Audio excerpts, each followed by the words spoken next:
تو کہا اگر تم اپنی جانوں پہ ظلم کر بیٹھو تو میرے محبوب کی چوکھٹ پہ آ جاؤ. اور یہ حضور کی حیات طیبہ میں بھی تھا، ظاہری حیات میں بھی، کہ حضور کے پاس جائیں جب اپنی جانوں پہ ظلم کر بیٹھے، جس طرح حضرت ابو لبابہ سے ہوا. آج مسجد نبوی کے اندر ریاض الجنہ میں ایک ستون ہے، جس ستون کا نام ہے استوانۃ ابی لبابہ وتعرف بالتوبہ، معروف ہے ستون توبہ کے نام سے. حاجی جب جاتا ہے تو اس کی خواہش ہوتی ہے ریاض الجنہ میں جگہ مل جائے. ریاض الجنہ میں چلا جائے تو اس کی عرض ہوتی ہے کہ استوان ابی لبابہ کے پاس 2 نفل مل جائیں توبہ کے. یہ حضور کے مصلی سے حجرہ عائشہ کے درمیان میں پڑتا ہے. ابو لبابہ سے ایک معاملہ ہو گیا، بنو قریظہ کو انہوں نے ایک راز بتا دی، اس طرح اشارہ کر کے کہ تمہاری گردن کاٹ دی جائے گی. یہ غزوہ احزاب کے بعد پھر خود ہی انہیں احساس ہوا کہ مجھ سے غلطی ہو گئی ہے، تو انہوں نے اپنے آپ کو ستون کے ساتھ بندھوا دیا اور کہا کہ جب تک میری توبہ نہیں ہوگی اتنی دیر تک یہیں بندھا رہوں گا.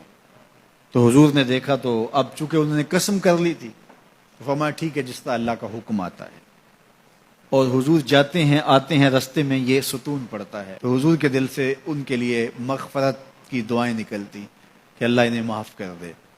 6 دن اور 6 راتیں مسلسل وہ ستون کے ساتھ بندے رہے کہ میرا گناہ معاف ہو جائے. اللہ اکبر. پھر اللہ کے محبوب پر وحی نازل ہوئی. ابھی پردے کے حکام نہیں اترے تھے. سیدہ ام سلمہ رضی اللہ تعالی عنہا نے کہا کہ حضور اگر اجازت ہو تو میں انہیں خوشخبری دے دوں. تو فرمایا ٹھیک ہے. تو وہ دروازے پر آئیں اور کہا کہ ابو لبابہ تمہاری توبہ قبول ہو گئی. تو صحابہ دوڑے ان کی رسیاں کھولنے کے لیے. ابو لبابہ نے کہا خبردار کسی نے میری رسی کھولی، یہ رسیاں حضور اپنے ہاتھوں سے ہی کھول لیں گے. پھر فجر کی نماز کے وقت حضور تشریف لائے تو حضور نے رسیاں کھولیں. تو استوان ابی لبابہ کے نام سے اب بھی وہ ستون موجود ہے وہاں. جب ترکوں نے مسجد نبوی تعمیر کی تو اس مقام کے اوپر جو ہے وہ ستون بنایا، اور آج بھی جب حجاج زائرین جاتے ہیں تو وہ اس ستون کے پاس 2 نفل پڑھتے ہیں، اور وہاں 2 نفل پڑھ کے جب دعا مانگی جاتی ہے تو گناہ معاف کر دیے جاتے ہیں. یہ علامت ہے اس بات کی کہ صحابہ گناہ کر بیٹھتے تو حضور کے پاس آتے. اب حضور کے وصال کے بعد بھی یہ عمل صحابہ میں جاری رہا، تابعین میں جاری رہا، بعد میں آنے والوں کے لیے جاری رہا، اور آج تک امت وہاں جا کے حضور سے شفاعت کی طلبگار ہوتی ہے اور اپنے گناہوں کی معافی اللہ کے حضور کے وسیلے سے طلب کرتی ہے. صاحب مدارک نے لکھا اسی آیت کریمہ کے تحت کہ حضور کے وصال کا 2 یا 3 دن تھا.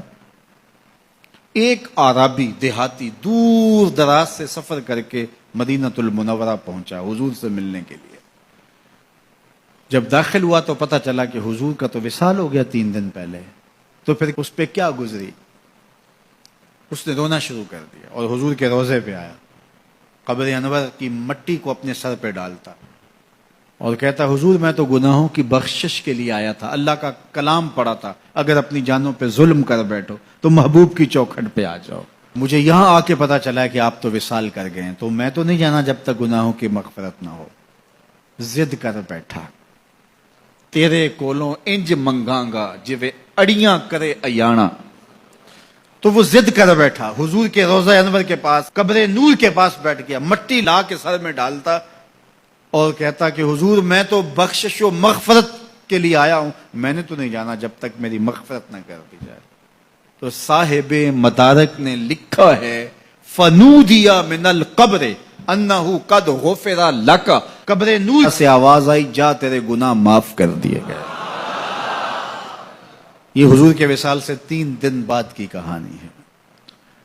اور اس کے ایک عرصہ بعد امام عطبی کہتے ہیں میں حضور کے روضے کے پاس بیٹھا تھا اور ایک دیہاتی آیا اور اس نے بھی فریادیں کی اور فریادیں کر کے چلا گیا، اور میں بیٹھا تھا، بیٹھے بیٹھے اونگ آ گئی تو حضور کی زیارت خواب میں ہوئی اور آپ نے فرمایا اے عطبی اٹھو اور اس عربی دیہاتی کو ڈھونڈو اور جب مل جائے میری طرف سے جنت کی بشارت دے دو.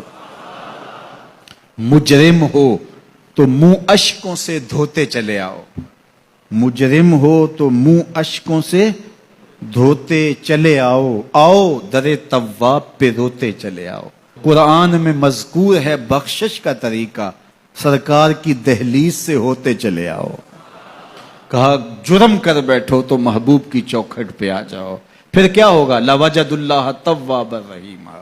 تم تو گناہوں کی معافی لینے آئے تھے لیکن محبوب کو ساتھ لے آئے ہو، لہذا وسیلہ حضور کا ڈالا ہے تو گناہ تو معاف ہوں گے ہی ہوں گے، اضافی رحمتیں بھی عطا کر دی جائیں گی. اللہ اکبر. کرم نوازیاں ہو جائیں گی تو ان کے در پہ حاضری سعادت مند لوگوں کا عمل اور وظیفہ رہا ہے.